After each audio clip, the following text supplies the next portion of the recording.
Bonjour, je suis Stéphanie Baranco et bienvenue dans Paroles de femmes.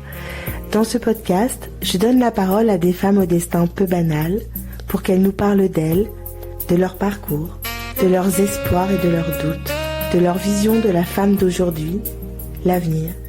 Puissent ces femmes vous inspirer, nous inspirer et inspirer nos générations futures. Elles se livrent sans tabou, avec le cœur. Je vous laisse avec elles. Voici leurs histoires. Place à Paroles de femmes, saison 3. Bonjour Diane. Bonjour. Bienvenue dans Paroles de femmes. Si je commence en disant Diane, une femme de l'extrême, est-ce que ça te semble juste ? J'ai l'impression que effectivement, c'est vrai que dans pas mal de côtés de ma vie, j'aime bien aller dans les extrêmes, ouais. Les extrêmes dans le sport, mais pas que ? Oui, c'est un peu ça, ouais. T'es comme ça, c'est toi, c'est ton essence ? Oui, c'est vrai. C'est vrai que quand je fais quelque chose, j'aime bien y aller à fond. Pour commencer ce podcast de Paroles de femmes, maintenant c'est devenu habituel, j'ai 3 questions pour toi, pour mieux te connaître. Alors, si tu étais une boisson, une humeur et un pays, lesquels serais-tu ? Une boisson. Alors, je pense que, tiens, il y a pas longtemps, c'est vrai que j'ai découvert des petites boissons à l'hibiscus que je trouve plutôt bonnes, et il y a un petit peu le côté original. Tout le monde sait un peu ce que c'est, mais en fait on n'a pas forcément goûté, donc on sait pas trop à quoi s'attendre. Donc ça, je pense que c'est quelque chose qui pourrait me représenter. C'est important pour toi, quand on est sportive, d'avoir une boisson. J'imagine que tu bois beaucoup. Mais d'avoir quelque chose de spécifique pour les entraînements, c'est des boissons énergisantes, ou est-ce que toi t'es pas du tout là-dessus, c'est plutôt de l'eau, ou comme tu dis une boisson à l'hibiscus, ou est-ce que ça fait partie de ton quotidien ? Alors, du coup là, j'ai plus pensé à la boisson de l'hibiscus, qui serait plus le côté plaisir au quotidien, mais sinon c'est vrai qu'effectivement avec le sport que je fais, je bois même assez peu d'eau pendant que je fais le sport. Pendant que je suis sur le vélo, quoi. C'est vrai que on va plus prendre des boissons qui permettent de régénérer les minéraux, d'améliorer un peu la récupération et surtout d'avoir assez de sucre pour les efforts qu'on produit. C'est très spécifique comme boisson ? Ouais, assez. Ouais, d'accord. Mais donc du coup, sur la partie plaisir, la Diane de tous les jours, on est sur une boisson à l'hibiscus. Voilà. Okay. Une humeur. Une humeur. Qu'est-ce qui pourrait te caractériser ? Je pense que je suis assez joviale, assez sociale. C'est vrai que quand je suis dans un groupe, j'aime bien, je m'adapte assez facilement, et puis j'aime beaucoup rigoler. Donc ça, c'est vrai que c'est quelque chose d'important pour moi au quotidien. Et en même temps, t'es seule sur ton vélo ?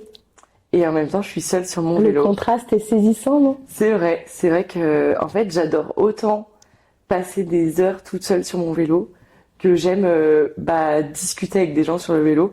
Je pense que tous les amis qui ont déjà fait du vélo avec moi le savent. Je parle beaucoup quand on fait des sorties. Mais c'est vrai que moi, ça m'aide à faire passer le temps un peu plus vite. Et puis en fait, c'est que je parle pas mal, je pense, au quotidien. Mais en même temps, ça me dérange pas d'être toute seule, et même j'aime bien aussi être toute seule des fois pour me poser un peu, peut-être pour balancer un peu ça, quoi. Ouais.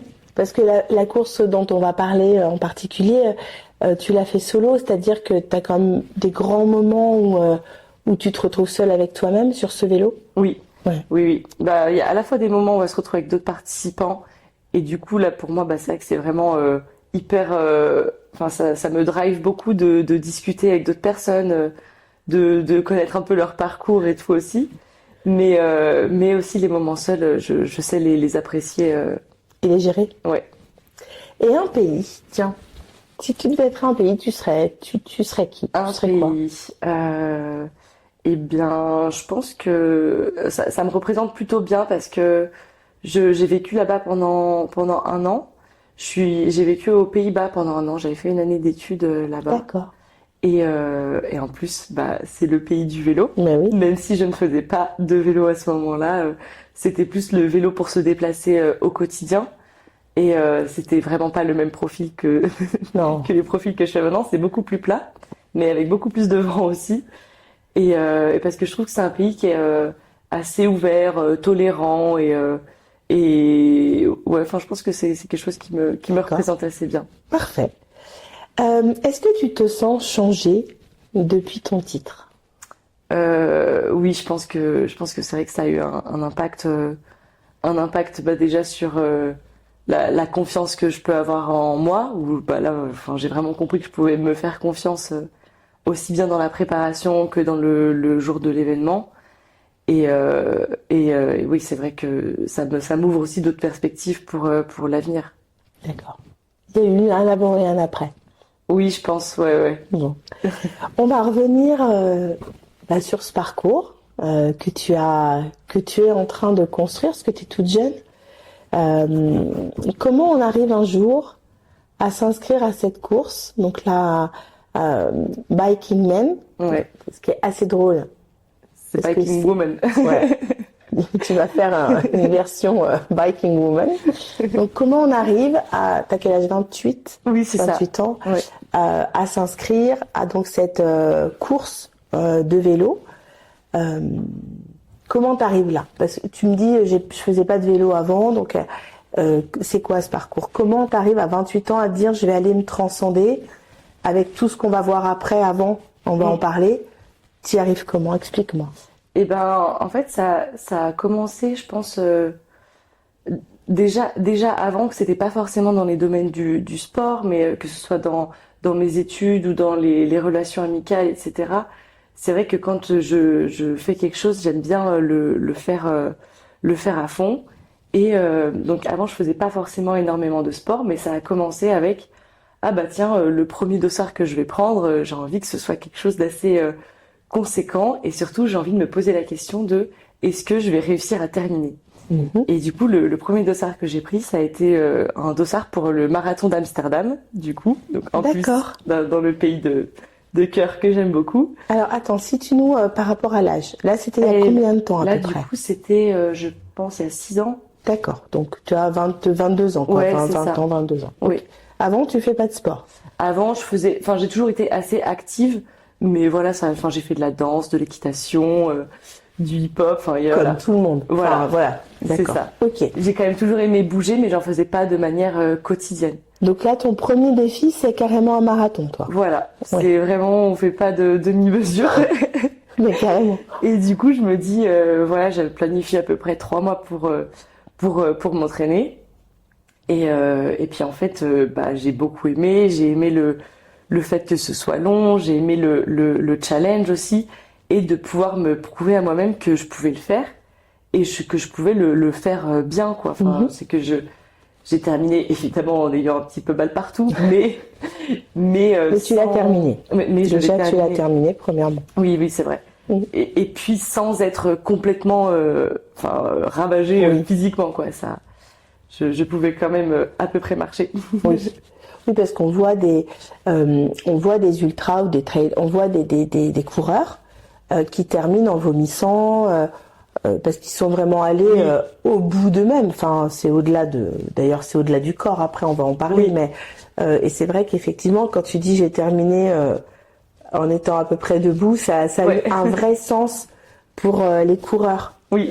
Ça a un vrai sens de terminer debout sur ses jambes et dans oui, un état encore à la limite du supportable, quoi. Oui, c'est ça, ouais, c'est sans être trop mal, Trop quoi. atteint, Ouais.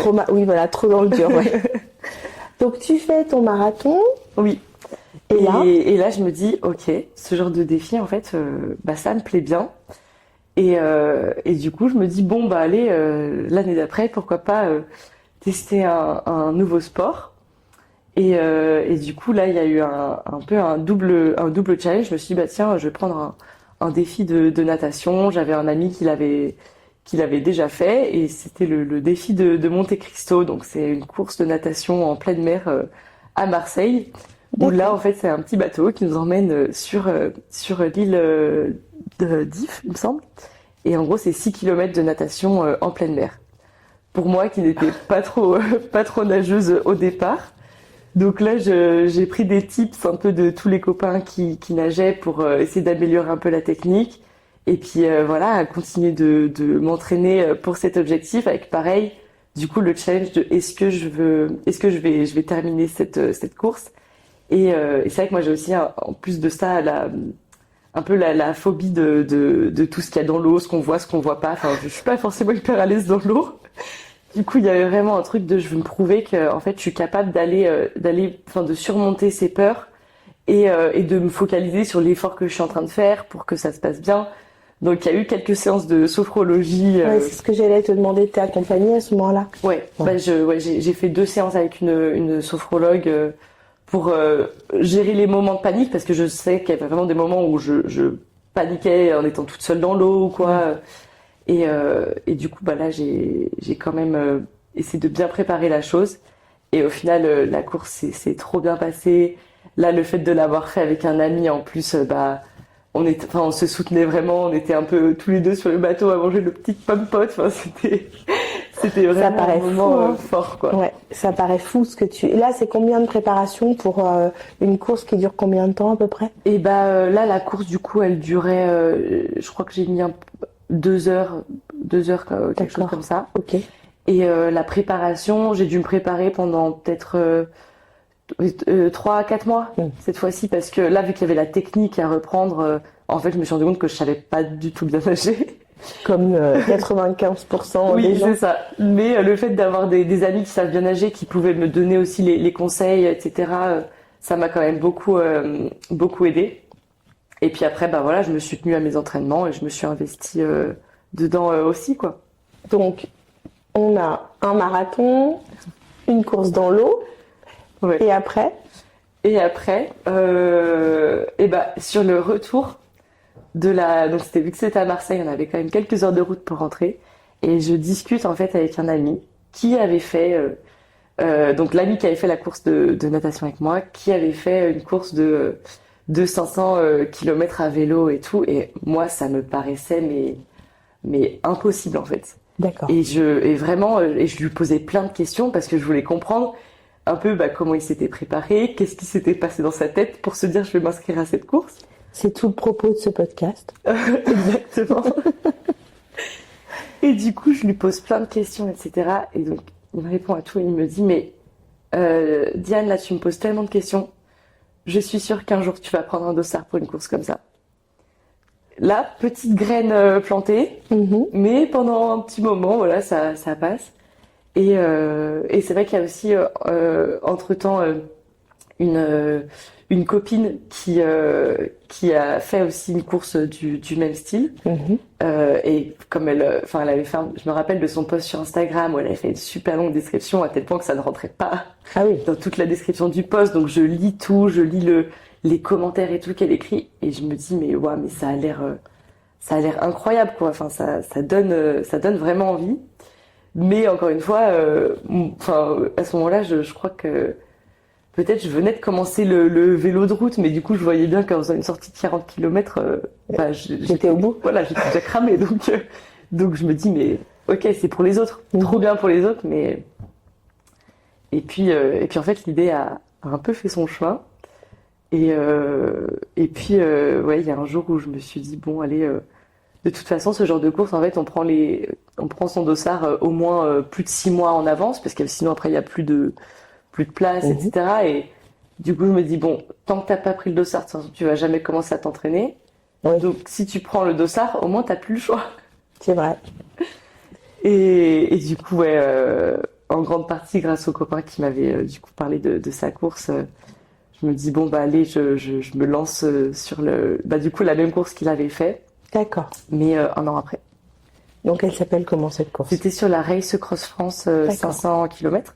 Donc c'était en 2024. D'accord.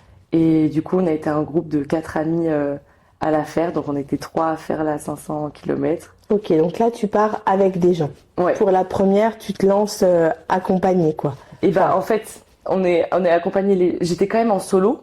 D'accord. C'est-à-dire que sur ces courses, il y a plusieurs formats. Souvent, il y a solo, duo ou alors à 4.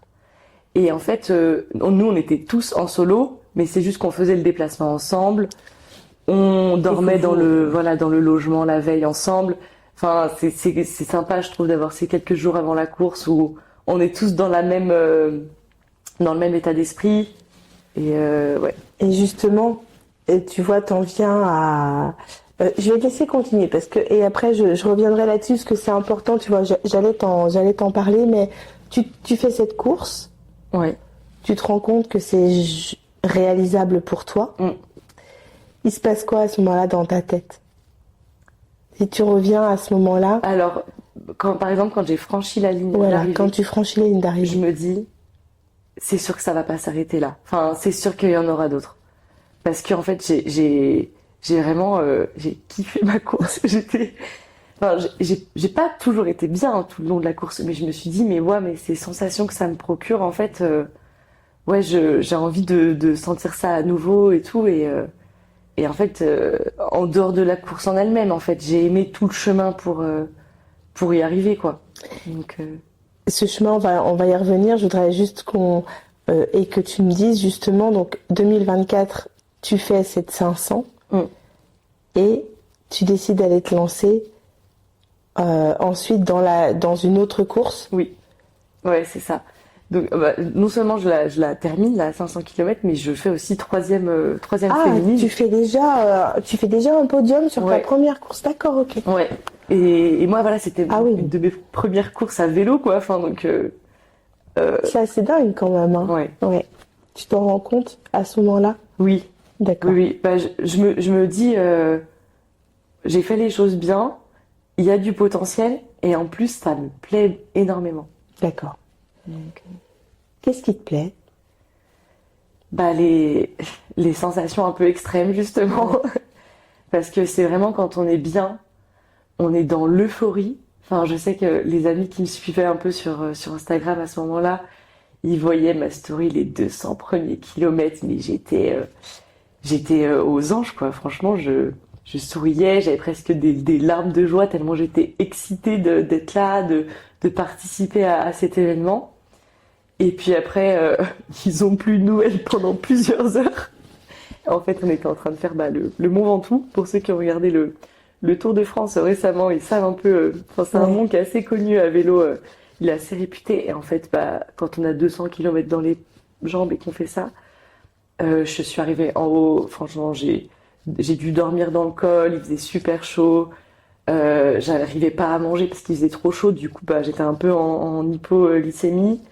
Et en fait, je suis arrivée en haut, j'avais les larmes aux yeux et tout. Enfin, c'était vraiment. C'est ça, ces sensations, c'est vertigineux. On passe de l'euphorie au désespoir en quelques coups de pédale, en fait. Ouais, c'est exactement ça. Mais il faut aussi savoir que ça ne dure pas. Et du coup, voilà, on se laisse 1 heure ou 2 pour aller mieux. Et en fait, on va toujours mieux parce qu'on remange, on boit, on se pose et voilà. On a l'aide des gens autour? Non, c'est des courses qui sont on dit semi-autonomie parce qu'on a un tracker GPS. Mais donc ça c'est pour l'organisation de courses, pour qu'ils sachent où est-ce qu'on est et s'il y a quelque chose qui nous arrive. Disons pour ne pas être en danger physiquement. Ouais. Exactement. Mais par contre, on n'a pas le droit d'avoir une voiture qui nous suit, qui va nous donner de l'eau, à boire, à manger. Enfin. Donc tu te gères. Voilà, on peut s'arrêter où on veut, on peut prendre des hôtels si on veut, on peut. D'accord. Stop boulange, ça il y en a. Ah oui? Il y en a eu beaucoup. Ouais, on s'arrête dans les boulangeries à acheter à manger, même les supermarchés. Ou alors on peut partir avec toute la nourriture qu'on veut sur nous. Chacun a un peu sa stratégie là-dessus. Mais on n'a pas le droit d'avoir une assistance qui nous suit vraiment. Comme une assistance médicale ou un kiné ou non. Voilà. D'accord. Voilà. Donc tu termines cette course. Tu es heureuse. On reviendra plus tard sur les sensations et sur tout ce que ça peut dire de toi et de la vie et de tout ça. Et tu t'inscris à celle pour laquelle tu deviens la première femme à la terminer. Oui, c'est ça. Parle-nous c'est quoi le chemin qui est très court entre les deux finalement, parce que tu parles de 2024 et là tu l'as faite en mai 2025. Oui, c'est ça. C'est toujours plus loin, Pourquoi tu doubles? Pourquoi tu vas sur celle-ci? Pourquoi tu refais pas l'autre? Oui, par exemple? c'est vrai. Pourquoi tu changes? Bah, en fait, quand j'ai terminé la course des 500 kilomètres, je me suis dit, là, j'ai l'impression qu'il m'en reste un peu sous le pied. Si on me disait continue, il y a encore 100 kilomètres à faire, je sentais que que je pouvais les faire. Et du coup, c'est vrai il y a un peu cette envie de voir ce que ça donne, quoi, de pousser un peu plus loin. Je me suis dit, bah, le format de 500 kilomètres qui m'a plu, je l'ai fait en un peu moins de 29 heures, donc je me dis, bon, ça veut dire que si je fais deux fois plus, ça fait un peu plus que deux fois plus, certainement, en Ouais. termes de temps. Et oui, c'est vrai que ça m'a donné envie de continuer et d'essayer de repousser un peu les limites aussi. Donc, tu t'inscris, euh, il va falloir préparer cette course. Oui. Et la préparation, c'est changer complètement tes habitudes en termes de food, de nourriture, de rythme. Comment tu vois ça? Est-ce que finalement tu arrives à intégrer une vie sociale ou est-ce que ça te demande un sacrifice, un peu de mise en retrait? Comment tu le gères ça? Alors, pour moi, c'est vrai que je vois vraiment, bah, du coup, tous mes entraînements vélo comme étant intégrés à ma vie quotidienne. D'accord. Et Mais je comment pense tu fais ça? et comment on fait ça? Bah, c'est vrai que le fait que je sois en télétravail, ça m'aide pas mal à gérer un peu mes entraînements. Mhm. Je fais pas mal d'entraînements seul, mais j'ai aussi tout un groupe d'amis qui font du vélo autour de là où j'habite. Et du coup, D'accord. euh, vu qu'on est aussi plusieurs à faire ce genre de défi, on se soutient un peu là-dedans. Quand il y a des sorties très longues à faire, souvent on les fait ensemble. J'ai des copains qui ont un niveau un petit peu au-dessus, mais ils s'adaptent et en fait on arrive quand même à faire les sorties ensemble. Après, et du coup, c'est ça qui permet aussi de maintenir la vie sociale et tout, parce qu'en fait, on va faire la sortie ensemble, donc on discute, on s'arrête, boire un café, manger D'accord. ensemble. Enfin, pour moi, en fait, je vois ça comme une activité et pas quelque chose que je dois faire et qui me pèse. Des fois, c'est dur de prendre le vélo et de partir, mais au final, quand je suis dessus, je suis toujours contente. Parce que c'est ça en fait qu'il faut quand même se dire, c'est que ça t'astreint malgré tout à une grosse Oui, régularité. Tu dois l'intégrer dans tes journées. oui, Mais du coup, euh, si tu as des amis qui disent on part en vacances, tu fais comment? C'est ça en fait que j'aimerais comprendre, c'est comment tu... Ou alors est-ce que tous tes amis, finalement, est-ce que ton cercle d'amis a évolué et que finalement maintenant c'est tes amis de vélo ou est-ce que tes amis de non-vélo te comprennent et comprennent que tu vas dire non par exemple pour l'anniversaire de ta meilleure amie parce que ben il faut te coucher tôt, parce que le lendemain tu dois faire une sortie longue. Comment tu le gères tout ça, Diane? et ben en fait, même si j'ai quand même toujours conservé mes groupes d'amis, bah, j'ai un groupe de copines d'enfance, le groupe des amis du lycée, c'est plutôt que, bah, alors moi j'aime bien faire vraiment plein de choses tout le temps. Donc du coup, qu'est-ce qui empathie au final sur quoi je rogne? C'est plutôt sur le sommeil. Ah, Donc c'est vrai que je vais avoir tendance à ne pas dire non, surtout si c'est un endroit où j'ai envie d'aller. J'ai eu le cas où, par exemple, bah, il y avait la fête de la musique qui était oui. littéralement une semaine avant la course des 500 kilomètres. Bah, j'y suis allée, mais évidemment, bah, je vais pas boire d'alcool, je vais pas rentrer super tard, mais en fait, je vais quand même y aller et quand même m'amuser. Et il y a même eu le cas, par exemple, où bah, avec mes copines, on s'est organisé 5 jours au Maroc, qui tombaient, on va dire, plutôt mal dans ma préparation, puisque c'était pile 3 semaines avant la course. Ah Donc ouais. normalement, c'est une période où on fait encore pas mal, justement, on fait pas mal de, on va dire, de charges à vélo, donc beaucoup de sorties, beaucoup d'heures de vélo. Mhm. Mais du coup, je me suis arrangée pour me dire, bon, je vais poser un jour de congé avant qu'on parte en vacances. Ce Ok. jour-là, j'ai fait une énorme sortie de 200 kilomètres. Et du coup, les 5 jours qu'on avait au Maroc, où je savais qu'on n'allait pas trop pouvoir pédaler. Enfin, moi, c'était sûr que j'allais pas pouvoir pédaler, mais même faire de sport en général, puisqu'on visite. Le but, c'est de se poser, en fait, enfin, de profiter avec ses amis. Mais je voulais pas m'en priver, donc j'ai fait effectivement cette sortie de 200 km avant. Et les 5 jours au Maroc, c'était un peu de la récup. Il y avait une piscine, donc il y a quelques jours où je me suis amusée à faire des allers-retours. J'ai fait une séance de renfo et au final, c'est tombé plutôt bien. Mais c'est vrai que ça m'a demandé d'arranger ça. Et même si les amies qui étaient avec moi, c'est pas quelque chose qu'elles font au quotidien, c'est sûr qu'elles font pas du tout autant de vélo. Il y en a même qui n'aiment pas. Mais c'est quelque chose qu'elles comprennent en fait et qu'elles acceptent. Enfin, j'ai jamais eu de problème de. T'es soutenue. Ouais. Ouais. Ouais. Et tes parents, ils en disent quoi? Quand tu leur dis, bon ben voilà, je m'inscris à une petite course, 1000 km en Corse, ils ont pas peur pour leur fille? Ah si. Ah si, ils ont peur. Ouais. Bah surtout, ouais. Ma maman, à chaque fois que je lui dis ce que je vais faire, il y a un long soupir de tu fais attention. Est-ce que je peux comprendre, hein.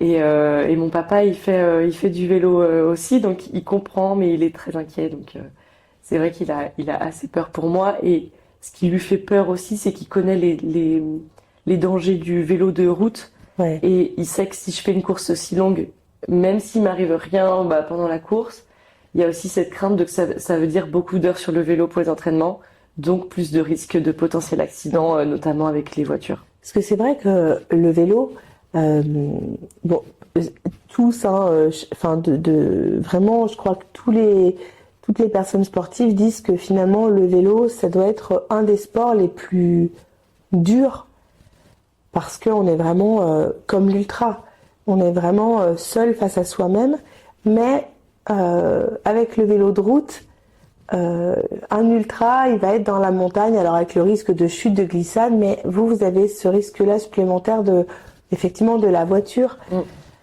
d'une roue qui va mal glisser. On a vu tellement de chutes. Tu parles du Tour de France, hein, c'est quand même extrêmement dangereux. La perte de vigilance, due à la fatigue au bout d'un moment, elle existe. Ah oui, bah ça c'est réel, ouais. C'est le vrai risque. Après,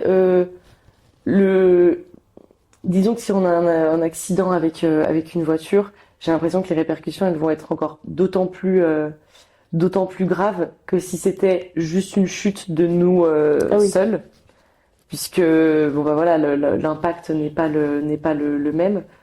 Mais oui, du coup il y a à la fois le risque pendant l'entraînement et le risque pendant la course avec toute la perte de lucidité que ça implique. Donc Oui, parce que c'est vraiment ça, en fait, tu vas nous l'expliquer, mais en fait, tu as plusieurs stades, et après, tu as un stade où quand ton corps n'avance plus, au début, c'est le corps plus la tête et le cœur, et petit à petit, malgré tout, le corps n'est plus en capacité d'avancer lui, et donc c'est la tête et le cœur qui prennent, qui vont compenser finalement l'infaisabilité du corps finalement, et là effectivement tu arrives sur une perte t'as des réflexes qui tombent un peu, tu dois avoir quand même c'est une réalité du terrain. Tu t'y attendais à ça quand tu as commencé? Est-ce que tu t'y attends à ce que ton corps va vivre pendant ces 1000 km? Eh bien, comme j'avais l'expérience des 500 km, je savais un peu ce qui pouvait arriver. Mais du coup, avant cette course de 500 km, j'avais eu la chance de pouvoir discuter avec quelqu'un d'adorable qui a fait beaucoup d'ultra à vélo et qui m'avait du coup donné des conseils. Il m'avait dit, il y a des moments, tu peux avoir des hallucinations pendant la nuit. Quand tu montes le col, ça va aller. Quand tu vas descendre, c'est là où tu vas perdre en lucidité. Et au final, tous les petits conseils qu'il m'avait donnés se sont avérés très utiles. Et ça, les choses auxquelles il m'avait dit de faire attention, j'étais contente d'en avoir conscience un peu avant, pour que le moment où ça arrive, en fait, je sache aussi qu'est-ce qui m'arrivait et qu'est-ce que je devais faire pour l'éviter. Et juste, tu peux, pour les personnes qui connaissent pas et qui nous écoutent, qui découvrent ta discipline, je voudrais juste que tu reprécises en quelques mots, quand tu prends le départ de ta course, mais peu importe laquelle, 500 ou 1000, tu sais que tu t'engages sur est-ce que tu as des points où tu vas pouvoir dormir ou est-ce que finalement tu dors pas? Comment ça se passe une course? Est-ce que tu as des ravitaux? Est-ce que tu as des gîtes pour pouvoir dormir? Comment ça fonctionne? Juste pour qu'on comprenne bien en fait dans quel état ensuite ton corps va et tu vas te mettre pour arriver à te transcender. Oui.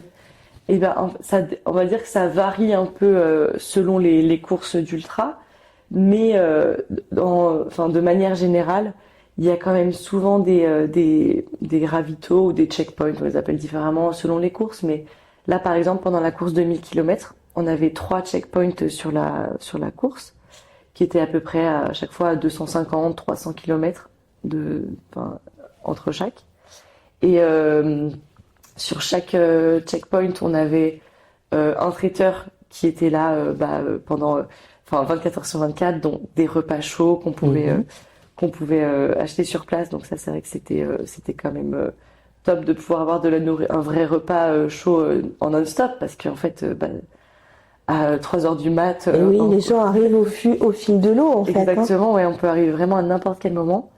Et là, selon les checkpoints, il y avait des lits plus ou moins confortables où on pouvait dormir. Mais c'est vrai que moi, j'étais dans l'optique de j'ai pas envie de partir avec tout le matériel pour dormir dehors.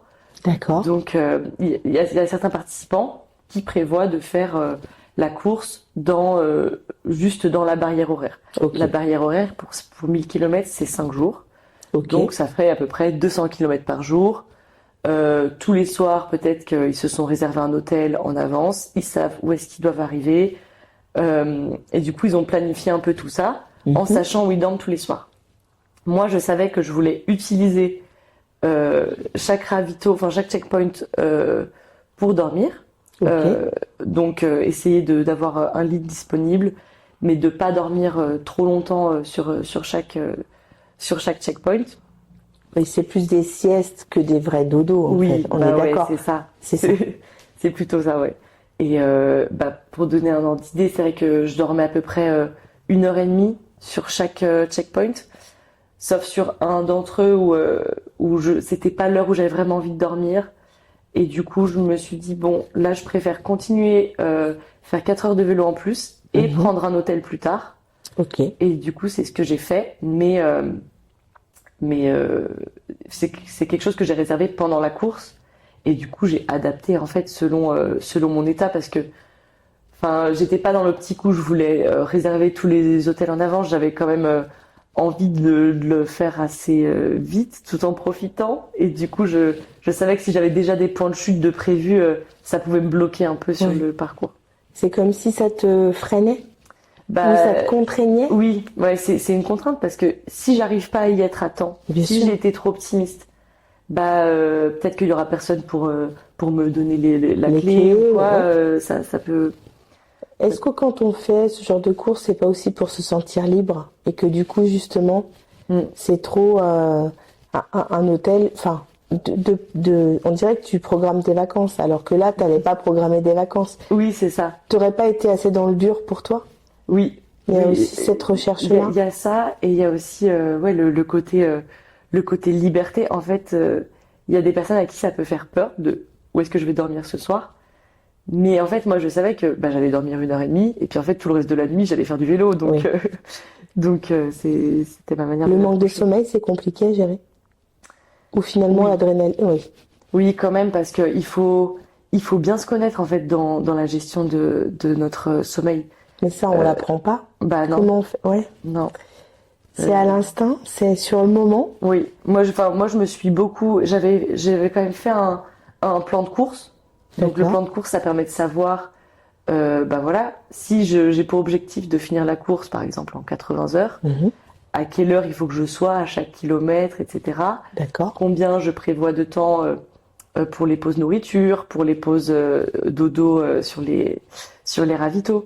Donc c'est vraiment, j'avais fait un plan de course pour avoir un ordre d'idée, mais au final, j'ai quand même adapté à l'instant T. Mais le plan de course permet aussi de se forcer dès le départ à se dire non, mais là je suis à peu près en forme parce que c'est le premier jour, mais il faut quand même dormir. Il faut quand même prendre le temps de dormir. Et j'avais parlé avec plusieurs participants qui avaient fait un peu, moi, ce que j'appelle une erreur, mais ils se sont dit, le premier jour, je veux pas dormir et tout, je vais le plus loin possible. Mais du coup, ils sont cramés. Et ils se sont cramés et ils m'ont dit, mais en fait, j'ai subi tous les autres jours. Alors que moi, effectivement, quand je suis arrivée au premier ravito, c'était la nuit, j'avais pas hyper envie de dormir, mais je me suis dit, fais-le quand même, parce que là, en fait, t'es au milieu de la nuit. Si c'est pour être cramé le lendemain, ça, c'est pas la peine. Là, on est dans un podcast Parole de femme. Ce qui m'intéresse, au-delà de l'exploit sportif, parce que c'est un exploit sportif, il y en a qui diront que c'est une folie sportive. On peut en tout cas être entre les deux. Je pense on peut se poser la question. On y reviendra tout à l'heure. Bon, en tant que femme, comment on vit une course pareille? Parce que tu parles de lit. Sauf quand tu réserves un hôtel, hein, mais sinon, j'imagine comme des espèces de couchettes, ou des lits posés comme dans un grand gymnase. Comment on fait? Est-ce que vous étiez nombreuses en tant que femme? Est-ce que finalement c'est un format qui est adapté? Comment tu l'as vécu toi, mais de l'intérieur en tant que femme? Je pense aussi tout simplement, alors c'est bête ce que je vais dire, mais à une pause pipi, c'est quand même plus compliqué de faire pipi, par exemple. C'est des choses bêtes, mais en même temps c'est la réalité. Je voudrais que tu m'en parles un peu de ça. Oui. Comment on vit ça quand on est une femme? Pour moi, c'est vrai que vu que je m'adapte assez bien et que là, le groupe d'amis avec qui je partais, c'était aussi que des garçons. J'ai l'impression que, effectivement, par contre, en fait, j'ai vu j'ai vu les d'autres participantes pendant les quelques jours avant la course. Oui. Puisqu'on était un peu tous au camping. C'est pour ça que dès que je voyais une fille, j'allais la voir pour discuter un peu. Mais c'est vrai qu'on est très peu de femmes sur ce genre de course à prendre le départ. En solo, je crois qu'on était 7. Et, sur combien? On doit être... le nombre total de participants, je crois que c'est à peine en dessous de 200. Ah ouais. Et après, en comptant les femmes qui font aussi en duo, en tout, on était 18. C'est très très peu. C'est très peu. C'est très peu. Il y a une vraie interrogation là pour le coup. Oui. Alors, toi qui l'as vécu de l'intérieur, tu vas pouvoir nous aider. Mais... Et après, c'est vrai que il faut quand même être à l'aise avec le fait qu'il y ait beaucoup d'hommes autour de nous. Mais après, il y a quand même énormément de bienveillance dans ce genre de communauté. C'est-à-dire qu'il n'y a pas, même si par exemple, je sais pas, si je doublais quelqu'un ou quoi dans une montée, il allait pas m'en vouloir de ça. Alors que par exemple, dans mes sorties du quotidien, ça peut peut-être un peu arriver. Tu sens que parce que t'es une fille, si tu l'as doublé, ça peut peut-être un peu les titiller. Mais là, c'était plus beaucoup de respect et je me suis pas sentie mise à l'écart parce que j'étais une femme. Mais c'est vrai que les infrastructures sont pas forcément hyper adaptées. Moi, je parlais plus d'infrastructures. Ah oui. Je te parlais plus de ok, j'ai envie de faire pipi au milieu de la pampa, je fais comment? Quelque chose de tout bête, enfin, comme on peut pas trop réguler ça, mais enfin, je me retrouve avec mes règles au milieu de la course, je fais comment? Enfin, il y a quand même des choses, quoi, qui sont inhérentes à la femme, et on aime être des femmes, mais je veux dire, ça demande peut-être, je sais pas, certaines adaptations. Est-ce que c'est vraiment aussi, est-ce que les courses, elles permettent cette adaptation, ou est-ce que c'est à toi de te débrouiller et puis de... Alors vu qu'on est en autonomie, en fait sur les routes, moi ce que je faisais c'est que quand j'avais envie d'aller aux toilettes, je m'arrêtais dans un café comme ça, je pouvais y aller. Donc ça c'était si on était en journée. Clairement, si on était la nuit, je me posais pas trop de questions en me disant s'il y a un autre participant qui arrive, je lui dirais regarde ailleurs. Mais voilà, mais c'est vrai qu'en plus avec les cuissards de vélo, sauf si il y en a qui ont développé des systèmes de décroche, pour l'enlever rapidement sans avoir à complètement se déshabiller. Mais sinon, on est obligé d'enlever le maillot de vélo, se retrouver en brassière, et donc ça fait des mouvements en plus à faire. Alors que pour les mecs, ils peuvent se débrouiller sans enlever leur cuissard, en fait. Donc maintenant, il y a de plus en plus de marques qui développent des modèles, du coup, fait pour les femmes avec des systèmes de pause rapides. Mhm. Mais C'est génial. mais Ça veut dire que aujourd'hui, la femme prend une vraie place, même dans le sport, même dans les sports un peu niches comme le tien, parce que oui, ça reste assez niche c'est pas le tennis, quoi. Hein. l'ultracyclisme, oui. Et c'est vrai que tu parlais du coup de tout ce qui est hormonal, donc par Ouais. exemple les règles qui pourraient arriver pendant la course. Bien sûr. Moi, c'est ce qui m'est arrivé. Donc, Ah ouais. je savais qu'elles pouvaient potentiellement arriver. Donc, j'avais prévu de quoi. J'avais pris quelques tampons avec moi pour au cas où. C'est vrai que j'en mets pas d'habitude, mais j'ai trouvé que c'était pour moi le plus pratique D'accord. pendant la course. Mais ce qui m'est arrivé, c'est que vu que j'en avais pas mis depuis un petit moment, j'ai mal géré. Donc, il y a un moment où ça a débordé, j'ai dû nettoyer mon cuissard. Et là, heureusement, c'est arrivé en fait à un moment où j'arrivais sur un ravito. Je suis tombée j'ai eu de la chance, il y avait une des bénévoles. Je lui ai dit voilà, là, problème, j'ai pas assez de protection, ça a débordé. Et du coup, elle m'a dépanné. J'ai pu laver mon cuissard, j'avais un legging avec moi, donc je changeais en fait comme ça. Mais, mais c'est vrai que sur ce ravito en particulier, je me souviens qu'il y avait un seul toilette. Donc moi, j'étais aux toilettes en train de faire mes petites affaires. Et il y avait les mecs qui attendaient devant. Et j'entendais qu'ils avaient envie d'aller aux toilettes. Donc je leur ai dit, bon, vous sortez, je peux rester dans le petit sas un peu entre les deux. Je peux vous laisser les toilettes, mais voilà, laissez-moi. Et du coup, franchement, au final, c'était un moment où on a tous rigolé parce que même eux, ils connaissent pas trop non plus les soucis qu'on peut avoir Oui. pendant nos règles. Donc c'était une situation. Ça a tourné la situation en quelque chose Un peu drôle. d'assez drôle, ouais. J'ai l'impression qu'il y a quand même c'est très bon enfant, hein.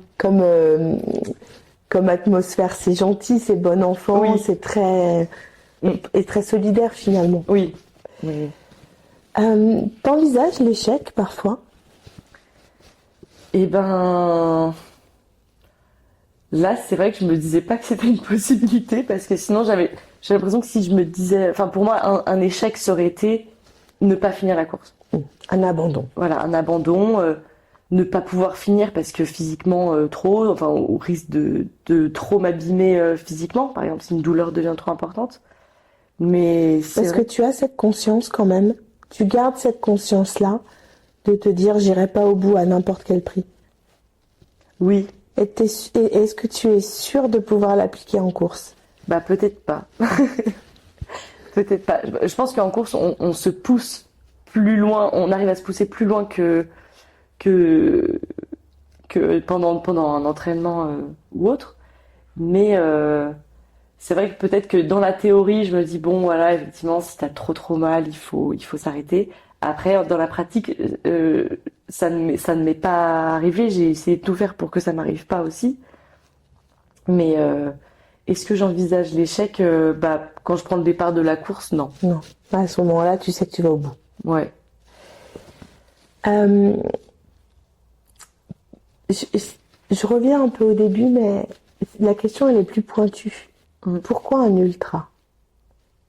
Pourquoi tu vas choisir la discipline la plus difficile? C'est pas une course. Tu dis pas je vais faire une course à vélo. Mm. Tu dis je vais faire un ultra. Pourquoi un ultra? C'est vrai que déjà dans le mot, en fait, c'est un peu ce qui nous attend. Mais en fait, je pense que j'aime bien quand c'est des challenges qui reposent sur le mental. Parce que là, le mental, il a une part qui est hyper importante. C'est que la première chose qui lâche, c'est pas le physique, c'est le mental. Quand on a la tête qui lâche, en fait, le corps, il peut en faire 3 fois plus. Et je crois que c'est vraiment ce que j'aime de me dire en fait, j'ai réussi à me conditionner pour me pousser encore plus loin. Ça veut dire qu'en fait, tu réussis à te conditionner. C'est comme si tu essayais d'avoir des choses à te prouver Oui. finalement. Ouais, je pense. Quand on va chercher un ultra, c'est qu'en fait, on veut se prouver Oui. quelque chose à soi. Je pense qu'il y a forcément une part de besoin ou d'envie de se prouver à soi-même, peut-être de prouver un peu aux autres aussi, Mhm. si je suis honnête avec moi. Et puis Alors, faut prouver quoi aux autres? Bah, que je peux faire mieux qu'eux. Non, mais c'est vrai, il y a un peu ça. Ouais. Je suis pas forcément la plus rapide sur les sorties qu'on fait, mais sur la Mais durée, ça vient d'où, en fait, ce besoin de prouver aux autres? C'est. bah, je pense que c'est des choses qui sont un petit peu ancrées de l'enfance, de l'adolescence. Ça a été un peu plus compliqué. Oui, bah oui, Ouais. oui, oui. Et c'est une manière de te faire une place? Oui, de me faire une place et C'est une de revanche? je pense, oui, ouais, il y a une belle part de revanche et de dire, bah ouais, en fait, je peux le faire, je l'ai fait toute seule. Ça aussi, c'est important. Mm, C'est toi toute seule qui l'as fait. mm, On ouais. sent hein, que là, c'est quand même. C'est cette rage qui. C'est quand il faut aller chercher la volonté, quand tu es au bout de toi-même, c'est là que tu la puises. C'est à Oui. ce moment précis Oui, oui, je pense que c'est là, ouais, que ça prend que toute sa ça place et que ça se transforme en, en quelque chose ouais. de beau. Mm, C'est ta manière à toi d'avoir transformé des trucs pas très cool en puissance. oui, ouais, ouais, ouais, je pense que ça a une grande part dedans, ouais. Dans l'ultra, tu disais c'est ultra, mais souvent dans le langage de tous les jours, on dit c'est ultra puissance, ultra. Et en fait, ce superlatif, finalement, c'est de l'ultra confiance en toi, c'est de l'ultra adrénaline aussi. Oui, Mais on fait quoi après? Comment ça se passe? J'ai un peu, moi je suis tatouée mm, et quand je termine un tatouage, j'ai déjà envie du prochain. Je sais pas pourquoi je fais ce parallèle entre toi et moi. mm. Est-ce que la question elle est rhétorique? Est-ce que tu peux te contenter juste d'un 1000 pardon? Je te vois déjà faire un 10 Déjà 000. 10 000. Dans 2 ans, on crée la course. Je sais Une même pas s'il y a semaine. des cours si longs qui Je sais existent, pas. tu vois. Non, je crois pas. Bah, c'est un mois. Ouais, c'est ça. Mais tu vois, comment tu re-rentres, plus sérieusement, comment tu re-rentres dans la vie? Parce que c'est complètement hors du temps ce que tu vis. Mm. Mais c'est des montées d'adrénaline, je pense que c'est presque aussi fort peut-être qu'un accouchement en termes de décharge d'hormones. Mm. Bah, on sait qu'après un accouchement, tu as un baby blues, parfois pour certaines femmes. Toi aussi, tu vis ton vélo blues? Et bah, c'est exactement ça. C'est exactement ça. Et au final, le parallèle que tu fais avec l'accouchement, c'est marrant parce que j'ai une copine qui a accouché peut-être un mois avant que je fasse ma course. Et du coup, on a fait le parallèle en discutant toutes les deux, où elle me disait, mais en fait, on se conditionne, on se prépare, on sait que ça va arriver, que ça va être difficile. Le jour où ça arrive, on se met dans notre bulle, on a un shot d'hormones incroyable, parce que Incroyable. c'est vraiment, moi je le sens vraiment que psychiquement, en fait, il y a des choses qui se passent, et comme notre corps se prépare à l'accouchement en relâchant plein d'hormones qui nous permettent de surmonter ça. Enfin, j'ai pas accouché, mais du coup, elle me faisait Le parallèle. le parallèle. Et après, c'est là, on l'a fait. Et en fait, il y a tout qui retombe. Et c'est vrai que moi, j'ai eu un gros coup de déprime en rentrant. Où c'est vrai que bah, on se demande un peu, bon, bah, c'est quoi l'objectif maintenant, en fait? Et après, Parce que voilà, en fait, il y a eu tellement d'effervescence. Et puis là, moi, ça s'est enchaîné avec des vacances où j'étais trop bien. On était en Corse. Donc, le moment où on prend le ferry, il faut rentrer.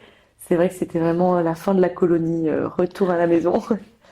Et c'est vrai qu'il y a eu un gros coup de déprime. Donc, ouais, de vélo blues. et comment tu l'as surpassé? Bah, en posant mon vélo. J'ai Ah pas oui? fait de vélo.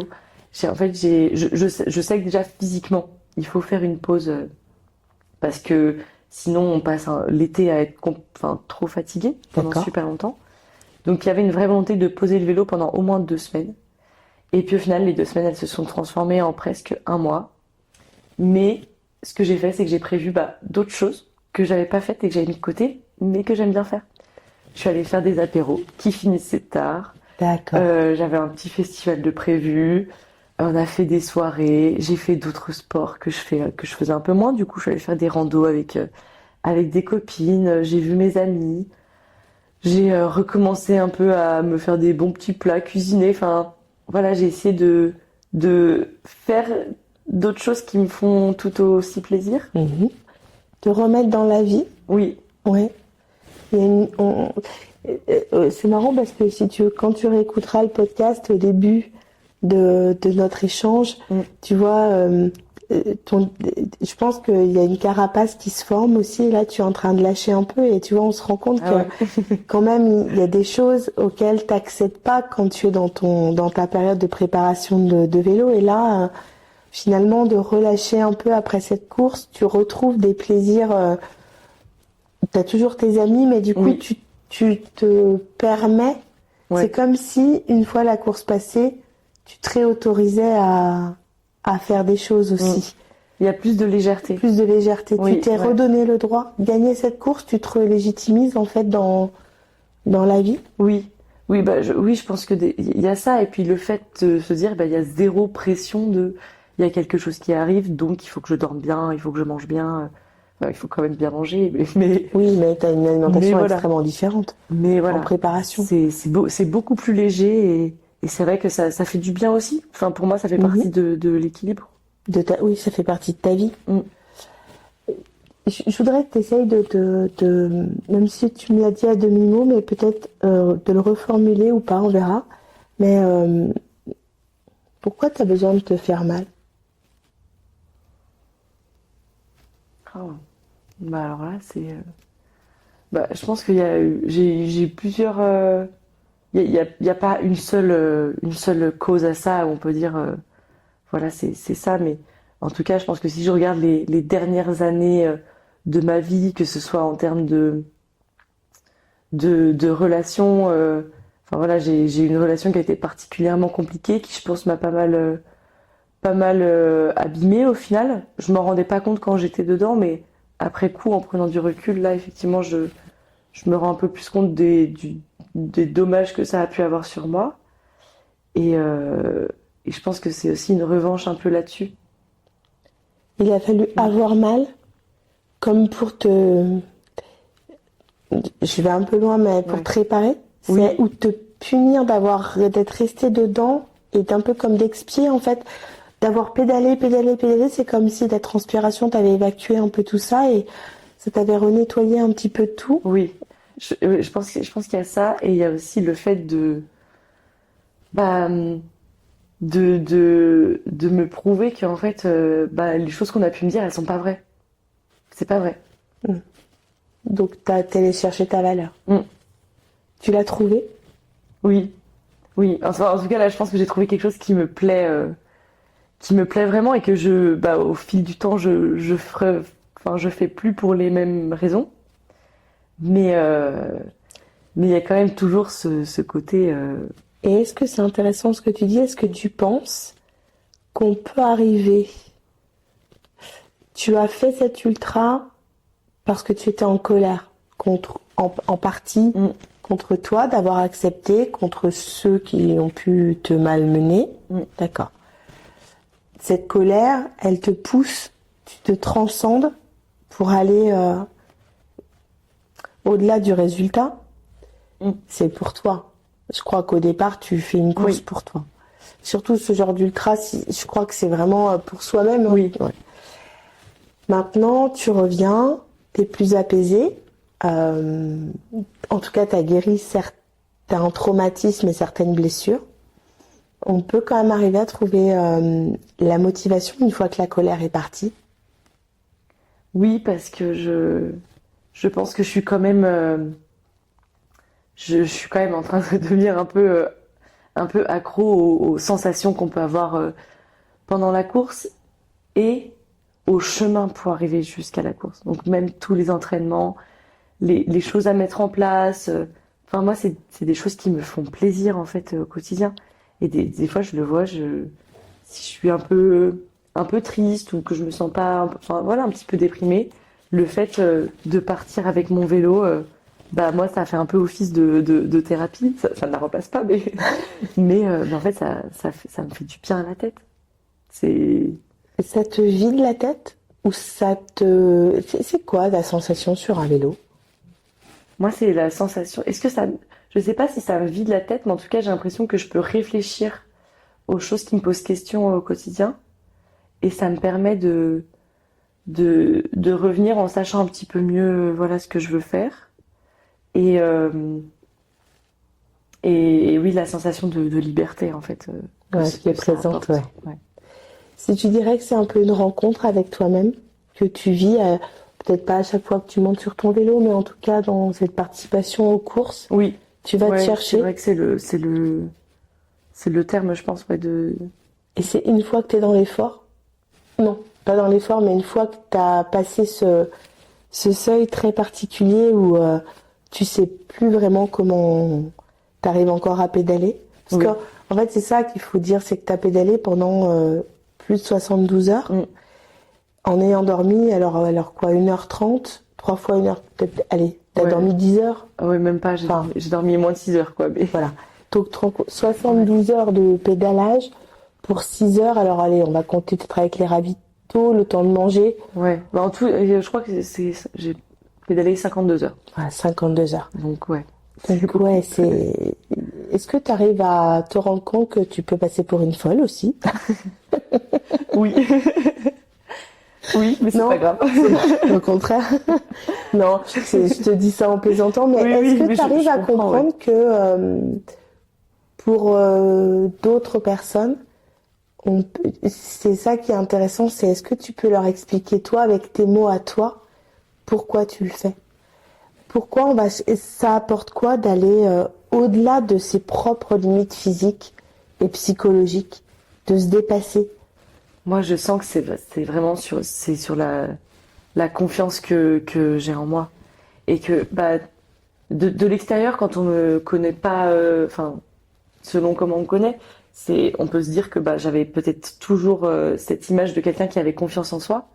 Mais en fait, c'était l'image un peu que je donnais, alors que là, j'ai l'impression que je viens justement impacter pas seulement la confiance que je donne l'air d'avoir, mais en fait, que c'est la confiance que j'ai, T'es plus un vraiment en imposteur, t'es toi avec toi-même. moi. Ouais. L'image que t'as donnée, ça vient de se réajuster en fait. Oui.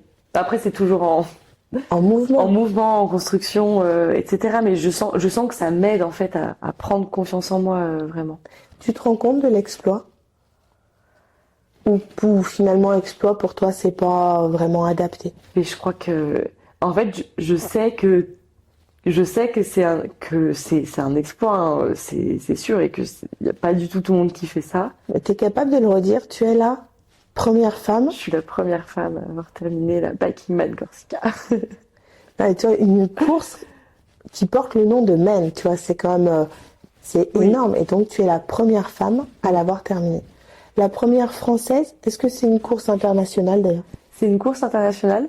Il y avait quand même pas mal de nationalités, mais sur les femmes, je crois que il y avait que des Que des Françaises? Françaises. D'accord. Donc, la première femme à avoir terminé ce monstre. Enfin, Oui. c'est quand même une course monstrueuse, quoi. Oui. De te l'entendre dire, mais est-ce que quand toi tu te le dis, ça te reprocure encore des sensations là? Ou un peu moins maintenant? Ça me le fait un peu moins maintenant, mais c'est quand je regarde les photos ou quand je regarde l'autre jour, j'ai regardé un peu les petites vidéos que je prenais pendant la course où là, je sens que ça me prend aux tripes, quoi. Ouais. Alors moi j'ai vu un commentaire très drôle qui m'a fait beaucoup rire. C'était marqué, donc il y avait une photo de toi, un finisher, Ouais. et c'était marqué, bah elle a même pas l'air fatiguée.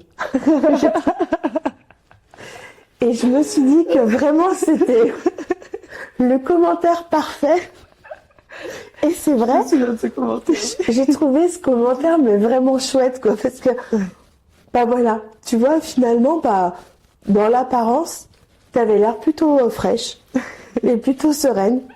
Et tu crois pas que finalement c'est aussi parce que tu t'es rencontrée que c'est ce qui transparaît sur les vidéos, ou sur les images. C'était ce sentiment Oui. d'apaisement. Oui, il y avait le sentiment d'apaisement et aussi de de joie en fait, parce que j'étais sur un petit nuage en plus, enfin déjà terminer cette course, terminer première femme. Mais bien sûr, j'étais sur un petit nuage, je planais à 15 000 quoi. C'était vraiment trop bien. Et l'après, le corps quand même, ça tient. Tu as fait hormis le fait de t'arrêter, mais les petits bobos, ça va, ça se gère. Ça, bah les jours d'après, on dort énormément, Mhm. vraiment. Je mangeais, mais je pense que je faisais honnêtement 7 repas par jour. Je mangeais, 2 heures après, je remangeais, et des quantités, mais impressionnantes. Et c'est vrai que ça peut arriver à certaines personnes. Moi, j'ai le corps qui a gonflé après. Non. Donc c'est vrai qu'après la première nuit, le matin, je me réveille et je dis à mes potes, mais regardez ma tête, je suis toute gonflée. J'avais les yeux gonflés, les mains Ah, mais à ce gonflées. point-là? Ah ouais.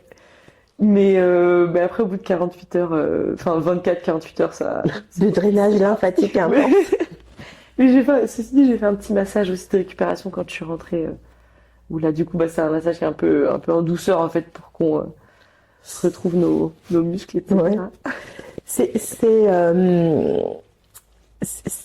Est-ce que cette victoire-là, tu as la sensation aussi que ça a changé le regard que les gens portent sur toi? On a parlé beaucoup de ton propre regard, à mon sens c'est l'essentiel, mais aujourd'hui, les autres coureurs ou les autres coureuses, est-ce que tu sens que tu es devenu comme un espèce de modèle ou de référence? Ou c'est peut-être encore un peu tôt. Est-ce que dans ton entourage, leur regard a changé aussi? Ou est-ce que finalement, toi, tu restes Diane? Bah, je sens que dans mon entourage, effectivement, il y a beaucoup d'admiration pour ce que j'ai fait. Mais c'est vrai que ça s'est peut-être d'autant plus ressenti sur cette course. Parce que bah, le seul truc, j'avais désactivé par exemple toutes mes notifications sur mon téléphone. J'avais juste laissé un groupe WhatsApp où j'avais D'accord. ma famille, mes amis, et du coup tout le monde se parlait. Et en fait, c'était une super idée parce que tout le monde était hyper impliqué dans la course. Et du coup, c'est vrai que bah, mes copines qui font pas forcément de vélo, et bah, elles se sont mises à fond dans le truc. C'est vrai que je pense que enfin, mon entourage s'est un peu plus rendu compte de ce que ça pouvait être. Ouais, Effectivement, oui. ça leur a permis de comprendre un peu, Oui, ce qui est, à mon sens, pas vraiment entendable tant qu'on l'a pas vécu de l'intérieur. mais oui, je pense que On n'imagine pas, en fait. Mm. Euh, Est-ce que tu es fière de toi? Oui, Est-ce que ça fait du bien de se le dire? ça fait du bien. Ouais, Ouais. oui, ça fait du bien. Qu'est-ce que tu aimerais dire aux femmes qui nous écoutent rapport à ce que toi tu as compris? C'est quoi la moralité de l'histoire en fait? De ce début de vie de Diane, c'est quoi cette moralité de l'histoire? Pas que le moment où il y a enfin du coup il y a 2 ans, 3 ans, où je me disais ouais non mais c'est impossible, jamais je pourrais faire ça. Beaucoup d'admiration pour les gens qui le font, mais moi jamais je pourrais faire ça. Et ben au final c'est pas si impossible que ça quoi. C'est quoi la volonté? Ouais, la volonté qu'on peut mettre dedans, et puis en fait on peut faire des choses mais tellement plus tellement plus difficiles que ce qu'on croit. C'est en fait notre corps, il est capable de beaucoup plus avec de la détermination. Qu'est-ce que tu dirais si tu rentres un peu à l'intérieur de toi? euh, Qu'est-ce que tu dirais à la petite Diane qui, euh, qui plus tard servira à la grande Diane sur son vélo, qui lui donnera la rage de se dépasser? Je lui dirais qu'elle va faire des choses incroyables. Elle va faire des choses incroyables et qu'il faut qu'elle se fasse confiance. Ça a manqué?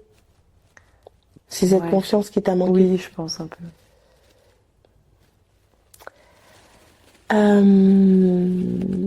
Tiens, si quand même. Est-ce que tu dirais à ta maman d'arrêter de s'inquiéter? Bah non, c'est une maman, elle s'inquiète toute, c'est normal. Euh, On va bientôt arriver à la fin, mais juste avant que tu nous répondes à cette dernière question, la traditionnelle de Parole de femme, il faut un objectif après ces 1000 kilomètres. Est-ce que tu t'en es fixé un? Est-ce que même c'est presque vital? Alors, je m'en suis fixé un, effectivement, et au final, qui est venu, comme toi, là, après avoir fait un tatouage, je sais que tu vas en faire un deuxième, moi, c'était pareil. Tu peux en parler ou c'est trop tôt? C'est encore un petit peu tôt. D'accord, alors on garde. Voilà. Mais tu l'as dans la tête. Mais je l'ai en tête, et D'accord. depuis la ligne d'arrivée, il est dans ma tête. Ah oui, ah oui. Tu franchis la ligne d'arrivée et tu sais déjà où tu vas. Ouais, en fait, c'est l'équipe Média Direct qui m'ont demandé ce que je voulais faire après, et je leur ai dit, enfin, je me suis vue parler de l'extérieur, mais en fait, c'était exactement ça. Donc Bon, oui. on se reverra, tu nous en rediras Oui, quelques mots plus tard. J'espère. Ouais. Alors, cette dernière question, Oui. c'est quoi pour toi être une femme en 2026? En 2026, donc il faut que je me Projette-toi, parce qu'on enregistre, on est encore en 2025, mais le planning édito sera en 2026. Donc, dans les années 2000, enfin 2020, quoi, dans notre époque contemporaine, c'est quoi être une femme pour toi? C'est prendre la place qu'on a envie de prendre, parce que certes, il y a eu beaucoup de chemin qui a été fait depuis plusieurs dizaines d'années, mais on a trop tendance à vouloir essayer de faire plaisir aux gens, à pas prendre trop de place et à toujours s'adapter, mais en fait, on peut faire ce qu'on a envie de faire, et ce qui nous fait vibrer, que ça plaise aux personnes qui sont autour de nous ou non. En fait, on n'est pas là pour plaire à tout le monde, mais si on fait ce que nous on aime, c'est vraiment le plus important. C'est ce que tu veux dire aux femmes, c'est aussi le message que tu fais passer en pédalant dans l'ultra. Oui, ouais. C'est le message que j'espère faire passer, oui. C'est si t'as envie de le faire, fais-le, et donne-toi les moyens. Et puis au final, ça fait encore moins peur que ce que tu crois. C'est une belle façon de conclure. Merci beaucoup, Diane, pour ce moment passé ensemble. Et moi, j'ai hâte qu'on se retrouve pour un prochain exploit. Oui, merci à toi. À très bientôt.